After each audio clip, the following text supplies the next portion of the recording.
La première fois que j'ai vécu une révolution, j'avais 7 ans.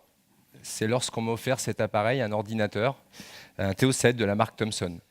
Alors comme vous, je ne savais pas trop à quoi ça pouvait servir à cette époque-là, mais bizarrement, j'ai eu aucun problème pour me l'approprier. Alors je vais vous donner la recette, comment j'ai fait, c'est assez simple. J'ai d'abord appuyé sur le bouton, j'ai utilisé l'appareil. Alors, il faut être très franc, j'étais très fort sur le numéro 3, régler le crayon optique, c'était ce qui avait de plus facile. Et en fait, quand on ne comprend pas une technologie, il faut faire toujours ce qu'il y a de plus simple. Rapidement, j'ai commencé à apprendre à me familiariser avec ce bel outil. Et puis, j'ai commencé à le comprendre, à voir comment il fonctionnait. Et donc, j'ai commencé à interagir avec la machine. Puis là, je ne suis pas resté là. J'ai bien entendu voulu l'améliorer. À cette époque-là, on pouvait commander un clavier. Et ça faisait quelque chose d'un petit peu plus ordinateur. C'était un peu le côté culturel de tout ça. Et c'est devenu le TO770. Et puis bien sûr, ce qui m'a beaucoup passionné aussi, c'est que j'ai commencé à contribuer, donc fabriquer mes propres jeux ou participer avec des jeux de mes copains qu'on se partageait à la cour d'école sur des disquettes. Voilà. Donc pourquoi c'était une révolution tout ça? C'est que pour la première fois, j'ai compris ce qu'était la liberté et qui formera finalement un socle de ma culture tout au long de ma vie. Et la liberté, c'est avant tout la possibilité d'utiliser. C'est la possibilité de modifier, c'est la possibilité de distribuer et c'est surtout la possibilité de comprendre. Alors, on ne peut pas parler de technologie sans les légendes et les mythes qui vont avec, puisqu'une technologie commence à devenir évidente pour tout le monde à partir du moment, évidemment, où on a des mythes et des légendes. Et moi, j'ai découvert Wargame, comme certains ici, c'est là que j'ai découvert le hacking, où ce jeune déboulait sur le réseau ARPANET, et en fait, allait se connecter à un jeu, et en croyant jouer, en fait, il était en train de déclencher une guerre thermonucléaire. Waouh! Effet magnifique. Et puis, paradoxalement, la même personne qui m'avait fait l'ordinateur, peut-être que c'était un signe, m'a emmené voir un autre film qui s'appelait 2001, l'Odyssée de l'espace, de Stanley Kubrick. Et là, en fait, c'est un ordinateur, HAL, qui commençait à prendre le contrôle du vaisseau. Donc voilà, ça fait un petit peu peur et évidemment, on me freinait un peu. Je ne connaissais pas la technologie encore, que déjà, on m'avait mis des freins. Alors en fait, ce qui s'est passé à ce moment-là, c'est que je suis simplement d'une génération où on a mis la technologie tout en haut de la pyramide. Cette technologie nous a donné des légendes et des mythes, et puis tout ça, ça fait ma culture. Et j'ai cru pendant longtemps que l'évolution, c'était la technologie, et peut-être comme certains dans la salle. Alors voilà à peu près l'effet que ça m'a fait. Je vous rassure, la techno, le geek et tout, c'est vite passé à côté. Et puis comme on nous l'a dit à l'accueil, effectivement, on vivait nos crises à notre manière, le chômage, des problèmes dans le monde, etc. Alors tout ça, ça s'est très bien déroulé jusqu'à peu près en 2004. En fait, allez savoir, la naissance peut-être de mon deuxième enfant, j'ai pris, comme beaucoup ici, conscience que le monde n'allait pas très bien et j'ai voulu faire des choses. J'ai voulu m'engager, alors dans des associations, dans des collectifs ou des choses comme ça. Et puis bien entendu, en mettant le numérique, ma culture geek que je n'avais quand même pas reniée, au cœur de tout ça, je me suis dit c'est quand même bizarre, ce numérique, on peut faire plein de choses. Je pense que Jaurès, Diderot, d'Alembert auraient utilisé ces technologies dans leurs œuvres. Et aujourd'hui, non. La photo que vous voyez au milieu a été prise il y a à peu près 4 ans dans une bibliothèque en France par une amie. Donc voilà le niveau qu'on considérait sur le numérique. Donc évidemment, je me suis intéressé à plein de sujets, les problèmes d'inondation, les problèmes d'eau, problèmes d'empreinte écologique. Certains en ont déjà entendu parler. Il faut savoir qu'avec l'empreinte écologique, en gros, quand je me suis intéressé au sujet, vous aviez bouffé la planète au mois d'octobre à peu près. Cet été, vous avez fait une rentrée, on l'a mangé le 19 août. Tout ça pour vous dire qu'en fait, je me suis engagé dans plein de choses, comme vous. J'avais plus de famille, j'avais plus d'amis, j'avais plus rien. J'étais tout le temps dans des associations, des collectifs, des choses comme ça. Et puis à côté de ça, j'allumais la télé, j'allumais la radio et les choses ne s'amélioraient pas. Alors ça, c'était un peu ma méthode. Il faut reconnaître, il faut toujours être un peu autocritique. Pourquoi ça ne marche pas? Et effectivement, j'avais ce tempérament, peut-être de forain, puisque mon père était forain, donc j'ai effectivement cette aventure des marchés, beaucoup de confiance en moi. Et effectivement, ça me paraissait évident, donc j'avais une méthode, un peu de passage en force.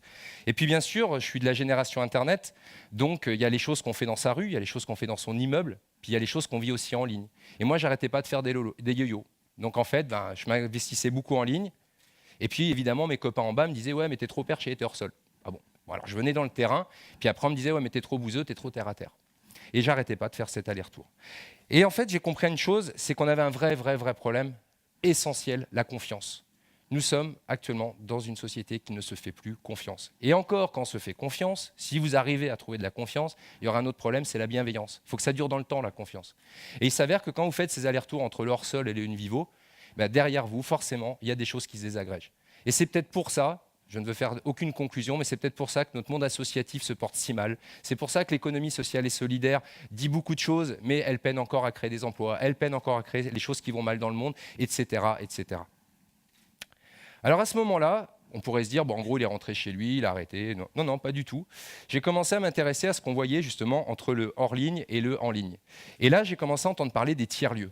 Alors d'abord par un sociologue qui avait écrit quelque chose pour Starbucks Café, il y avait besoin de faire une étude, et puis ce sociologue a expliqué qu'il y avait des tiers espaces.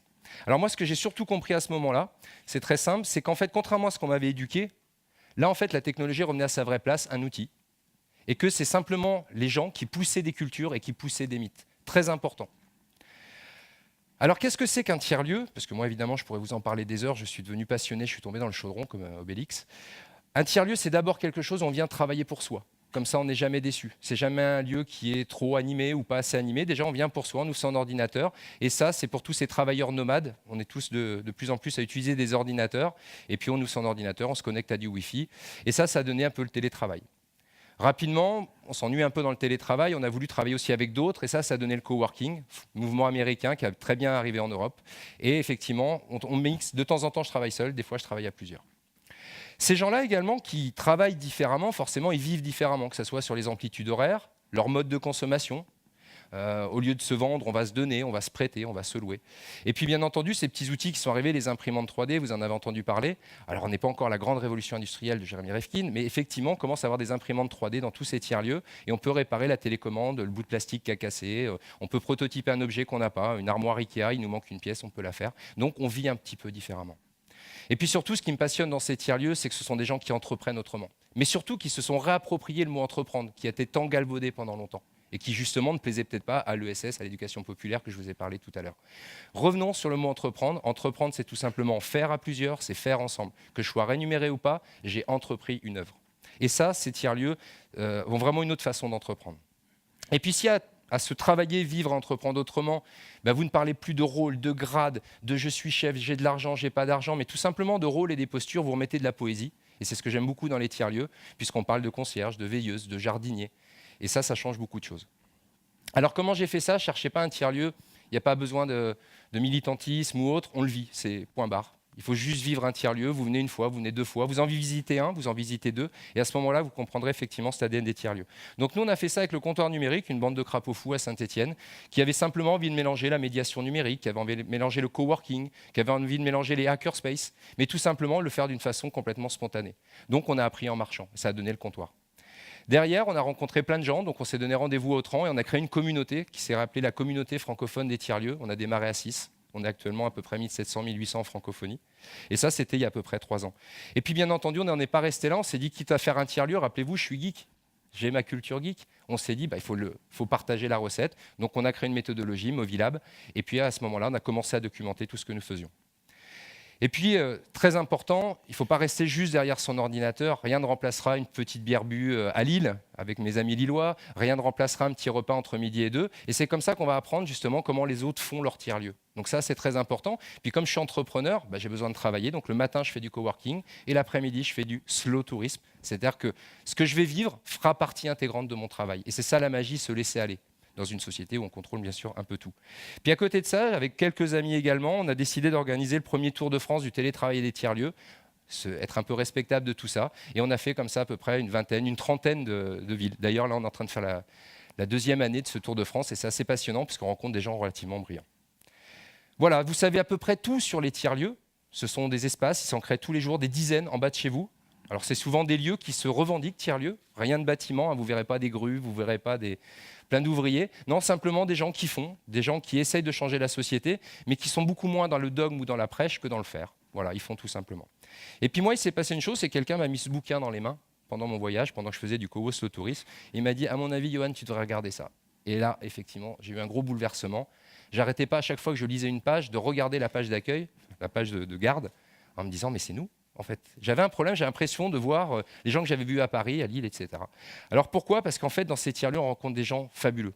On en a parlé un petit peu ce soir sur Steve Jobs, etc. Qui veut changer la société? On se réfère à ceux qui ont eu des réussites. Mais effectivement, des Steve Jobs, des grands inventeurs, vous en voyez tous les jours dans ces tiers-lieux. Et ça, c'est relativement passionnant. En termes de technologie, même si j'ai une culture geek, vous le savez, j'ai arrêté assez tôt. Vous aviez vu la tête que j'avais à 17 ans, donc c'était plus vraiment ça. Et bien là, en fait, des technologies, j'en côtoie tous les jours. Quand je travaille pour moi, quand j'ouvre mon ordinateur, un Raspberry, un Arduino. Je vous rassure, moi non plus, je ne savais pas ce que c'était il y a un an. Aujourd'hui, je les maîtrise. Et tout ça, je n'ai pas eu de formation, on ne m'a pas formé autour d'une table, j'ai simplement vu comment ils se pratiquaient. Et puis, troisième point de comparaison également, avec ces premiers geeks, ces premiers hackers, effectivement, les lieux.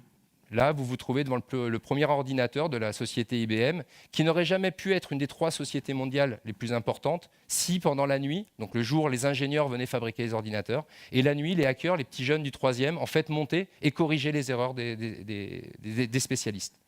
Et en fait, c'est tout ça qui a fait que finalement, on ait eu le succès de l'informatique qu'on connaît également aujourd'hui. Et effectivement, les tiers-lieux, parce que j'ai regardé, c'est très chouette la technologie qu'ils ont sortie, mais finalement, c'est peut-être le garage dans lequel ils ont fabriqué ces technologies qu'on aurait dû se fixer à l'époque. Alors, je suis persuadé qu'il y a plein de gens qui doutent, mais voilà, là, vous êtes déjà dans une société 2.0. Elle est là, elle est dans votre poche, vous pouvez avoir vos smartphones, vous pouvez avoir vos ordinateurs, et que vous ayez 20 ans, que vous ayez 80 ans. Ma grand-mère, elle a également aujourd'hui Facebook et Twitter, il n'y a pas de problème, elle a 80 ans. Mais voilà à peu près ce que ça a donné.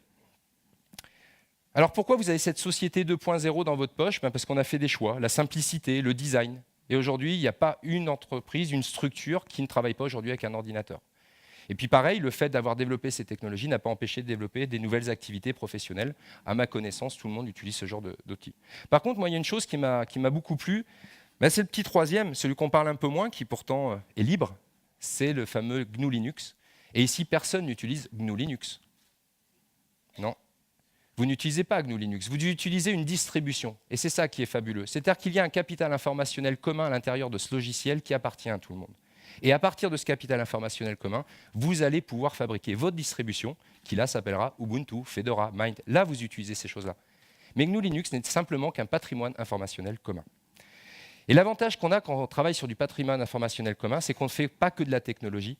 On permet également d'influencer de grandes choses, de grands mouvements, et en l'occurrence Wikipédia, moi personnellement, je ne pourrais pas me passer de Wikipédia. OpenStreetMap, le projet de cartographie libre, je ne pourrais pas me passer d'OpenStreetMap. Voilà l'avantage également du libre par rapport au propriétaire, il est peut-être des fois moins simple, il est peut-être des fois moins design, en l'occurrence, il vous permet de faire beaucoup plus de choses. Alors voilà, ça m'est paru évident, alors ça c'est moins vieux, il y a 1 an et demi, 2 ans, j'arrive plus à dormir.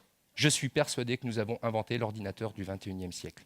Et qu'aujourd'hui, si on compare nos tiers-lieux, ce sont bien des lieux, des espaces. Ils sont tous différents, comme vos ordinateurs. Est-ce que tu as un HP? Est-ce que tu as un IBM? Est-ce que tu as... Votre coquille, elle est toute différente.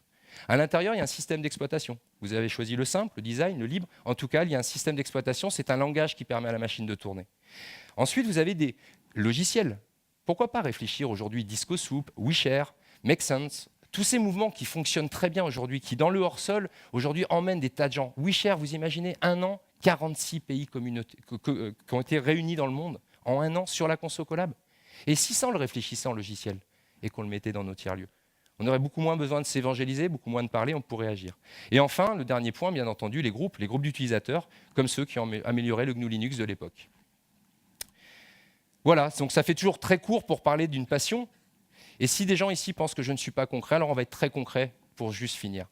La concrétude, c'est un mal qui nous souffre qu'on souffre tous en ce moment. Dès que vous dites quelque chose d'un peu différent, s'il te plaît, soyons concrets. Je trouve que c'est vraiment une injure, parce que la concrétude, pour un chômeur, c'est de toucher son salaire à la fin du mois. Pour quelqu'un qui est dans la rue, c'est de pouvoir dormir. Pour un grand patron, c'est peut-être d'éviter qu'il y ait 10 000 personnes qui se retrouvent au chômage. Tout le monde a une façon d'être concret. Alors si vous voulez qu'on soit concret, ça va être assez simple. Nous, aujourd'hui, les tiers-lieux, je vous dis, ils s'en créent de partout, tous les jours, en bas de chez nous. Et c'est des jeunes, des vieux, des gens qui travaillent, des gens qui recherchent à créer une entreprise qui les crée. Donc, ils n'ont pas besoin de venir faire des TEDx. Par contre, ils ont envie de vous aider, nous aider, globalement. Et ils aimeraient tout simplement que ce qu'ils font, travailler, vivre, entreprendre autrement, ils puissent le partager comme un réseau Internet avec d'autres. Parce que chacun va se spécialiser quand même dans une particularité. Il y en a qui sont très bons dans ces tiers-lieux au niveau de la mobilité. Ils ont réfléchi sur les nouvelles façons de se prêter des vélos, de se prêter des voitures ou de les louer entre particuliers. D'autres vont être très bons sur l'éducation, d'autres vont être très bons sur l'emploi. Tout va dépendre. Et tout simplement, on aimerait bien, aujourd'hui, on a une envie de les connecter ensemble. Et pour ça, bien entendu, il faut que ces tiers-lieux aient un patrimoine informationnel commun. Et comme ça aussi, c'est très français, on veut y mettre des labels. C'est pour ça qu'aujourd'hui, nous demandons du libre et de l'open source et surtout pas des labels. Puisque depuis des années, on nous colle des labels. Récemment, French Tech, récemment, les Fab Labs. Là où il y avait de la coopération, à cause de ces labels, on nous a mis de la compétition. Et du coup, ça ne marche plus derrière. Donc voilà, nous avons une envie, c'est celle de nous connecter. Le besoin, c'est celle de fabriquer un patrimoine informationnel commun. Et puis, bien entendu, là, je fais appel à tous les designers. Si vous n'êtes pas complètement convaincu que nous avons inventé l'ordinateur du XXIe siècle, venez nous aider, parce que je pense qu'il ne reste plus qu'à faire une petite interface design. Et puis à ce moment-là, les tiers-lieux, faites-les vous-même. Merci.